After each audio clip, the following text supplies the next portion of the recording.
time UPSC tuitions only in Tirumala IAS Institute, Chaitanyapuri. Call చేసి ఇప్పుడే join అవ్వండి. పహల్గామ్ ఉగ్రవాద దాడికి భారత్ బదులు చెబుతోంది. ఉగ్రవాదులను ఏరివేసే క్రమంలో భద్రతా బలగాలు ఆపరేషన్ మొదలుపెట్టాయి. నిన్న కొందరు ఉగ్రవాదుల ఇళ్లను నేలమట్టం చేయడంతో పాటు ఓ ఉగ్రవాదిని మట్టుబెట్టిన భారత భద్రతా బలగాలు తాజాగా లష్కరే తోయిబా ఉగ్రవాదులు పహల్గామ్ దాడితో సంబంధం ఉన్నట్టు అనుమానిస్తున్న పలువురి నివాసాలను నేలమట్టం చేశాయి. దక్షిణ కశ్మీర్లోని పలు ప్రాంతాల్లో రాత్రికి రాత్రే ఈ కూల్చివేతలు జరిగాయి.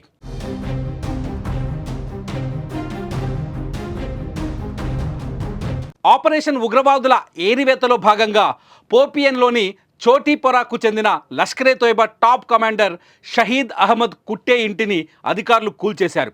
గత 3-4 ఏళ్లుగా కుట్టే ఉగ్ర కార్యకలాపాల్లో చురుకుగా పాల్గొంటున్నట్టు తెలుస్తోంది. అలాగే కుల్గాంలోని మతల్హామాకు చెందిన క్రియాశీల ఉగ్రవాది జాహిద్ అహ్మద్ ఇంటిని కూడా ధ్వంసం చేశారు. పుల్వామా జిల్లాలో లష్కరే ఉగ్రవాదులు ఎహసాన్ అహ్మద్ షేక్, హరీస్ అహ్మద్ల ఇళ్లను కూడా బలగాలు కూల్చివేశాయి. వీరిద్దరూ 2023 నుంచి క్రియాశీలకంగా ఉన్నట్లు సమాచారం.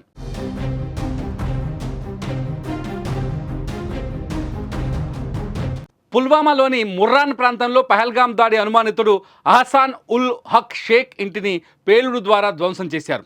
ఇతను 2018లో పాకిస్తాన్లో ఉగ్రవాద శిక్షణ పొంది ఇటీవలే లోయలో తిరిగి ప్రవేశించినట్లు నిఘా వర్గాలు గుర్తించాయి.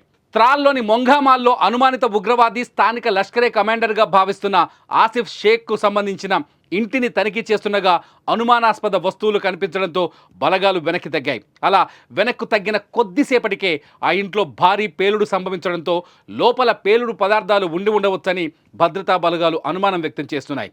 దీంతో పాటు పహల్గామ్ దాడిలో కీలక పాత్ర పోషించాడని అనుమానిస్తున్న లష్కరే తోయిబా ఆపరేటివ్ ఆదిల్ ధోకర్ అలియాస్ ఆదిల్ గూరి ఇంటిని కూడా కూల్చివేశారు.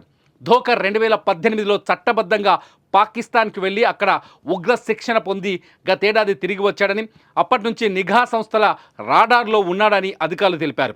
పహల్గామ్ దాడికి ప్రతీకారంగానే భద్రతా బలగాలు ఈ కఠిన చర్యలు చేపట్టినట్టు తెలుస్తోంది.